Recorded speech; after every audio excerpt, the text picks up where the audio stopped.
અને ભાવનગરના જાણીતા ઉદ્યોગપતિ અને અનન્ય સેવાભાવી દાતા એવા મારુતિ ઇમ્પેક્ટ્સના સુરેશભાઈ ભોજપરાને અચાનક બ્રેન સ્ટ્રોક આવ્યો હતો। હાલ હોસ્પિટલમાં તેઓ દાખલ છે।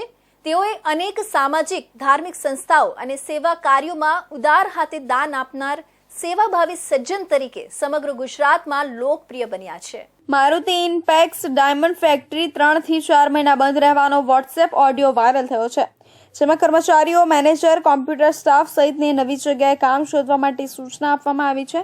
સુરતની જાણીતી ડાયમંડ કંપની મારુતિ ઇમ્પેક્ટ્સના ઓનર સુરેશ ભોજપરા લખાણીને 4 થી 5 મહિના પહેલા મગજની નળી ફાટી ગઈ હતી અને બ્રેઇન સ્ટ્રોક આવ્યો હતો, જેથી સુરેશભાઈ કોમામાં જતા રહ્યા હતા અને મારુતિ ઇમ્પેક્ટ્સમાં કોઈ પાર્ટનર ન હતા અને કંપની એકલા હાથે ચલાવતા હતા।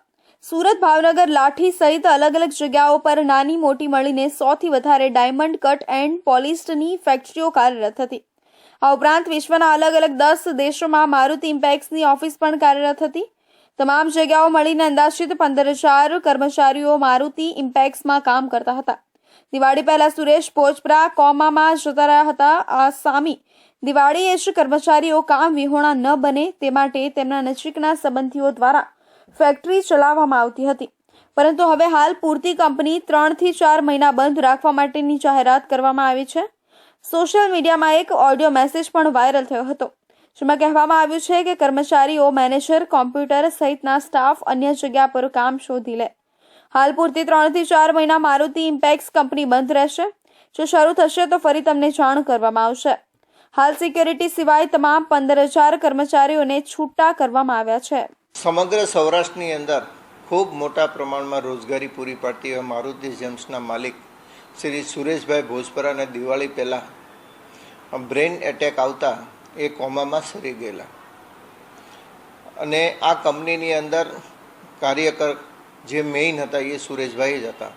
ખરીદી કરવી, સેલ કરવું, દરેક કંપનીના મેનેજમેન્ટનો દરેક વસ્તુમાં પર્સનલી ધ્યાન રાખી અને પોતાનો કારોબાર ચલાવતા હતા।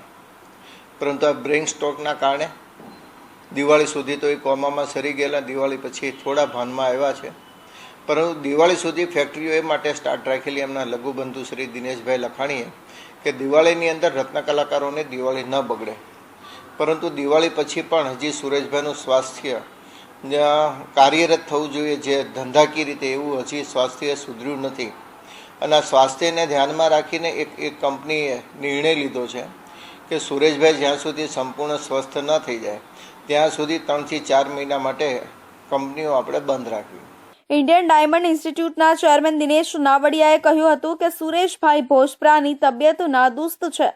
તેમને 4 થી 5 મહિના પહેલા બ્રેઇન સ્ટ્રોક આવ્યો હતો, પરંતુ દિવાળી નજીક હતી એટલા માટે કંપની શરૂ રાખી હતી। હાલ પૂરતી કંપનીને બંધ રાખવાનો નિર્ણય લેવામાં આવ્યો